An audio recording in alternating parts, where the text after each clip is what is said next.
दोस्तों, आज की जो कहानी है वो सुनकर आपको काफी रोमांच का अनुभव होगा। ये कहानी आपको ये बताएगी कि आज भी हमारे भारतवर्ष में ऐसे कई दिव्य पुरुष हैं जो हमारी रक्षा करते हैं। ऐसी कई दिव्य आत्माएं हैं जो आज भी मौजूद है, जिनका अस्तित्व है, जो हमें दिखाई नहीं देती, लेकिन आज भी वो हमारी रक्षा करती है। ये कहानी एक छोटे से गांव की है। आप इस कहानी को आखिरी तक सुनिएगा और मैं आपको वादा करता हूं कि आपको बहुत ही रोमांच का अनुभव होगा और आपको ये कहानी सुनकर ये पता लग जाएगा कि आज भी कई दिव्य पुरुष हमारी पृथ्वी पर ऐसे मौजूद है जिनका अस्तित्व है, जिन्हें हम नकार नहीं सकते और वो पल पल में हमारी रक्षा करते हैं। तो चलिए शुरुआत करते हैं आज की कहानी की। ये कहानी है एक छोटे से गांव रामपुर की। रामपुर के पास ही एक जंगल में काली माता का बहुत ही सिद्ध और पुराना मंदिर था। ये मंदिर रामपुर से 10 से 15 किलोमीटर दूर पहाड़ी पर स्थित था। मंदिर के आसपास काफ़ी दुकानें और कई प्रसाद की और भगवान के पोशाकों की और वस्त्रों की दुकानें थी। एक मेला सा लगा रहता था। लोगों का काफ़ी आना जाना था क्योंकि काली माँ का मंदिर बहुत ही सिद्ध मंदिर था और कई लोगों के बिगड़े काम माँ ने यहाँ बनाए थे। रामपुर के कुछ युवा, जिनका 6 से 7 लोगों का एक ग्रुप था, एक झुंड था, वो काफ़ी गहरे दोस्त थे। हर जगह एक साथ ही जाया करते थे और काफ़ी आनंद लिया करते थे। एक दिन उन 6-7 लोगों की टोली ने निर्णय लिया कि क्यों ना आज काली माँ के दर्शन किए जाए, और वो लोग यह निश्चय करके अपने अपने काम को निपटाकर 4 बजे अपने गांव से रवाना हो गए। क्योंकि रास्ता काफ़ी उबड़ खाबड़ था और कच्चा रास्ता था, लेकिन वो कैसे तैसे 1.5 से 2 घंटे में पहाड़ी पर चढ़कर काली माँ के मंदिर पहुंच ही गए। मंदिर में काफ़ी भीड़ थी। मंदिर में 2 दरवाजे थे, एक माँ के दर्शन करने के लिए अंदर जाने का और दूसरा बाहर निकलने का।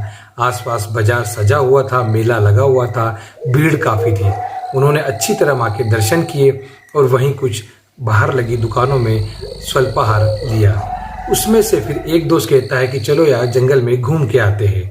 तो बाकी दोस्त कहते हैं कि रात होने वाली है, शाम की 6 बज चुकी है, थोड़ी देर बाद ही अंधेरा हो जाएगा, हम जंगल में जाके क्या करेंगे, चलो हम अपने गांव की ओर रवाना होते हैं। तो दूसरा मित्र कहता है, तुम डर रहे हो क्या? अरे डरने की कोई बात नहीं, एंजॉय करेंगे, जंगल में घूम के आएंगे। अक्सर दोस्तों में ऐसी बातें होती है। तो उसमें से फिर आधे लोग डिसाइड करते हैं जाने का और आधे लोग मना करते हैं। फिर निर्णय ये होता है कि क्यों ना हम जंगल में घूम के आए। 7 के 8 दोस्त जंगल में चले जाते हैं और थोड़ी दूर जाने के बाद एक दोस्त डर जाता है। बोलता है यार जंगल काफ़ी गहरा है, क्योंकि जैसे जैसे वो पहाड़ी के नीचे उतरते हैं दूसरी साइड, मंदिर के पीछे की साइड, तो जंगल काफ़ी गहरा होता जाता है। लेकिन मंदिर की जो लाइट होती है वो उन्हें दिखती रहती है, तो वो डरने वाली बात लगती नहीं है। फिर एक दोस्त कहता है कि चलो और नीचे चलते हैं। तो बाकी लोग कहते हैं नहीं यार अब नहीं जाएंगे, अंधेरा हो गया है और मंदिर की लाइट हमें दिखाई दे रही है, सीधा रास्ता दिख रहा है, वापस चलते हैं। तो जो दोस्त होता है वो काफ़ी बहादुर किस्म का होता है। वो कहता है कि यार तुम लोग तो बहुत डरपोक हो, मैं तो तुम्हारे साथ अगली बार से आऊँगा ही नहीं, हम यहाँ घूमने आए हैं और मंदिर पास में ही है, तो डरने की कौन सी बात है। ऐसा वाद विवाद होता है और फिर वो बोलता है मैं तो जा रहा हूँ, तुम लोग आओ तो आओ, नहीं तो मैं तो अकेला जाऊँगा। ऐसा सुनने के बाद बाकी दोस्त भी उसके साथ हो जाते हैं। थोड़ी दूर चलने के बाद क्या होता है दोस्तों, एक उतार सी छोटी सी खाई आती है और वो उसमें उतर जाते हैं। वहाँ चलने के बाद अंधेरा घना हो जाता है।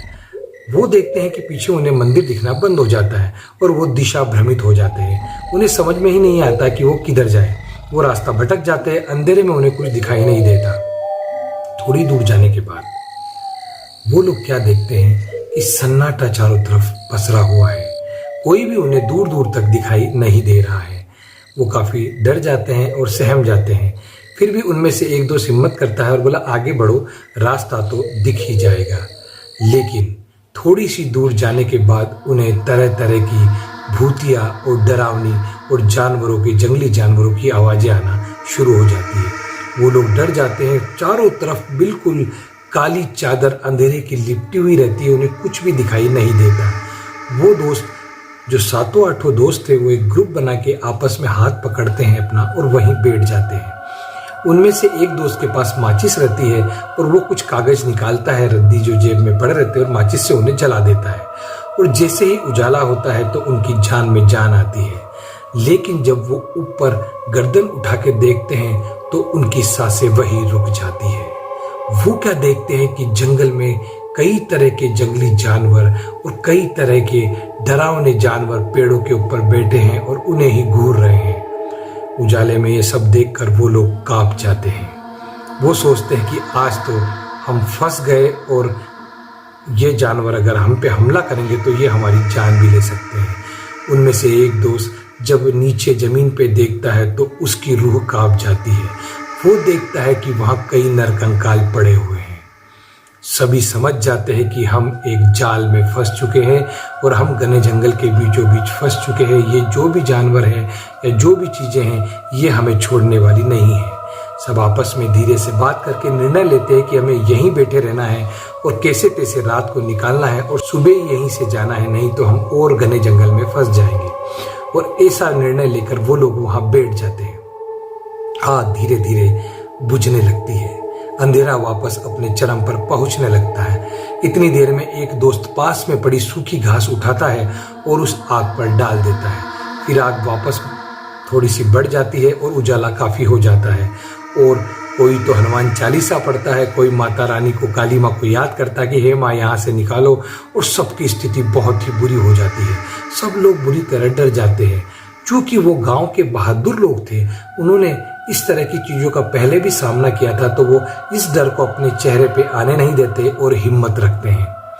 इतनी देर में क्या होता है कि एक बुरी आत्मा उनके पास आती है और तरह तरह की आवाज़ें जंगल में से रोने की, बिलखने की आने लग जाती है।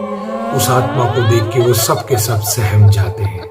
वो समझ जाते हैं कि हम बहुत ही गलत जगह आ गए हैं और हमारी मौत अब निश्चित है। लेकिन हमें अपने डर को अगर चेहरे पे आने दिया तो यह आत्मा हमें छोड़ने वाली नहीं है, क्योंकि उन गांव वालों ने काफ़ी किस्से पहले भी सुन रखे थे और उनमें से कई लोगों का कई बार आत्माओं से सामना हो चुका था।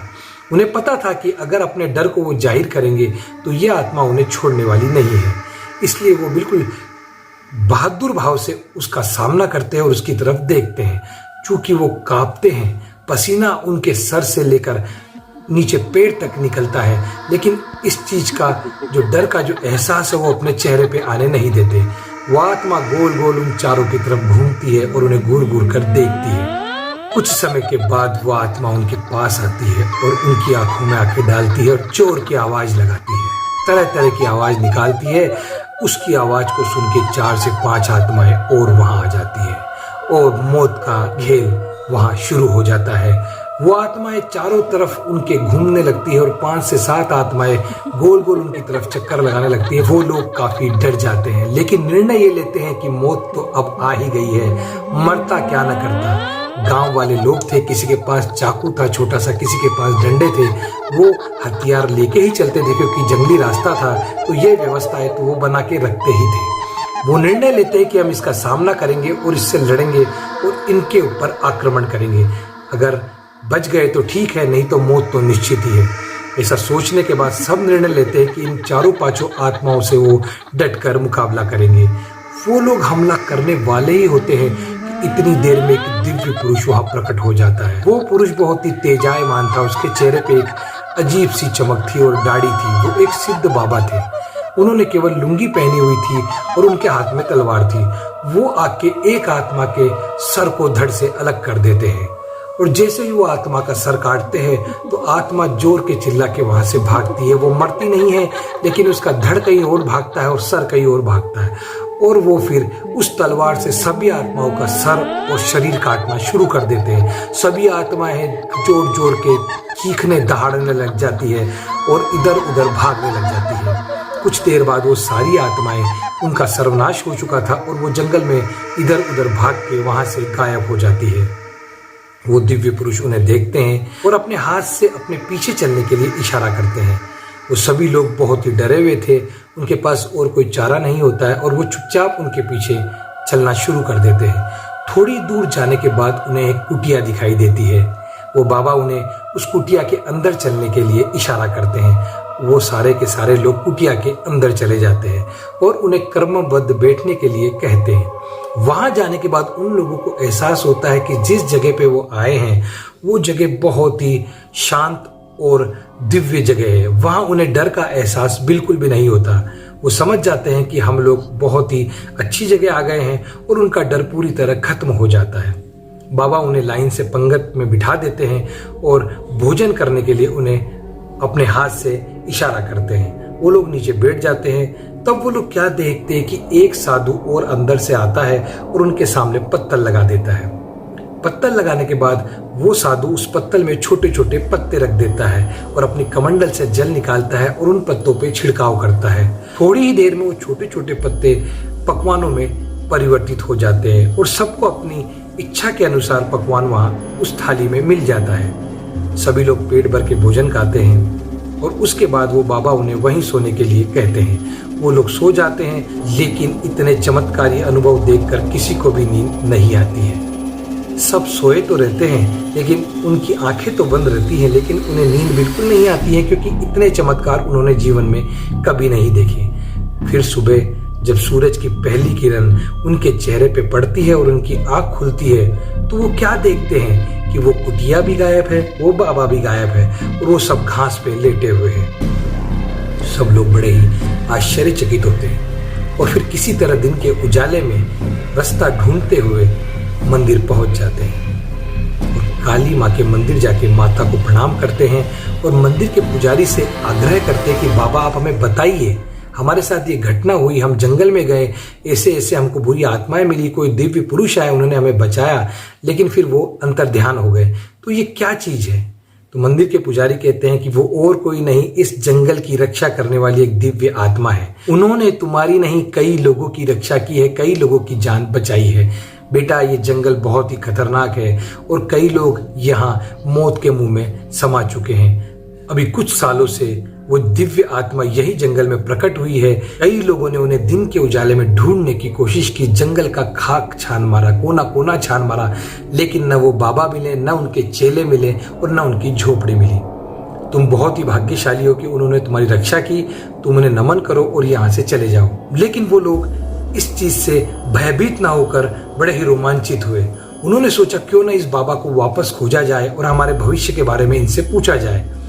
ऐसा करने के बाद वो लोग उस मंदिर में ही रुक गए और रात होने का इंतजार करते रहे। उन्होंने निर्णय लिया कि हो सकता है कि हम रात को वापस उस जंगल में जाएं और फिर वापस वो बुरी आत्माएं हमें सताने आए और वो बाबा हमें बचा ही लेंगे। ऐसा सोचकर वो लोग वापस फिर जंगल में शाम होते ही निकल जाते हैं और जंगल में इस सोच के साथ वो जाते हैं कि आज तो वो बाबा हमें मिलेंगे और हम उनसे हमारे भविष्य के और हमारे जो काम, जो अटके हुए काम है, जो हमारी तकलीफ है, उनके बारे में पूछेंगे और इस रहस्य को जानेंगे कि उन्होंने इसी सिद्धि को प्राप्त कैसे किया।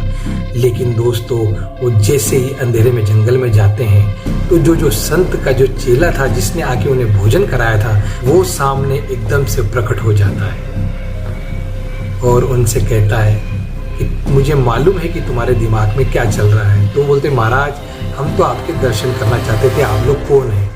बोले जो तुम्हारे दिमाग में चल रहा है उसे अब भूल कर भी मत करना। ये जो हमारे गुरुजी है ये एक दिव्य संत है और हम इनके चेले हैं।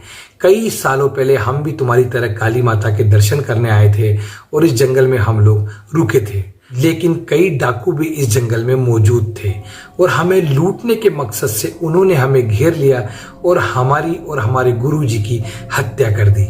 चूंकि हमारे गुरुजी बहुत ही दिव्य संत थे और जो डाकुओं ने हरकत की उससे वो काफी व्यथित हुए और उन्होंने निर्णय लिया कि वो अब इस जंगल में ही रुकेंगे और यहाँ काली माता के जो दर्शन करने आने वाले श्रद्धालु हैं उनकी रक्षा करेंगे। तब से हम सालों से यही निवास करते हैं और जो भी व्यक्ति रास्ता भटक के इस जंगल में आ जाता है और वो व्यक्ति फंस जाता है तो उसकी रक्षा हम और हमारे गुरुजी करते हैं। तुम यहाँ से चले जाओ, गुरु महाराज का आशीर्वाद तुम पर बना रहेगा। सब लोग उस चेले की बात सुनकर उन्हें प्रणाम करते हैं और सभी लोग वहां से चले जाते हैं। तो बोलिए गुरु महाराज की जय। अगर आपको ये कहानी पसंद आई तो इसे लाइक जरूर कीजिएगा और शेयर भी कीजिएगा और मुझे बताइएगा कि मुझे किस तरह की कहानी आपको सुनाना चाहिए। तो बहुत ही जल्दी मिलते हैं अगले वीडियो के साथ एक रोमांचित और डरावनी कहानी के साथ। धन्यवाद।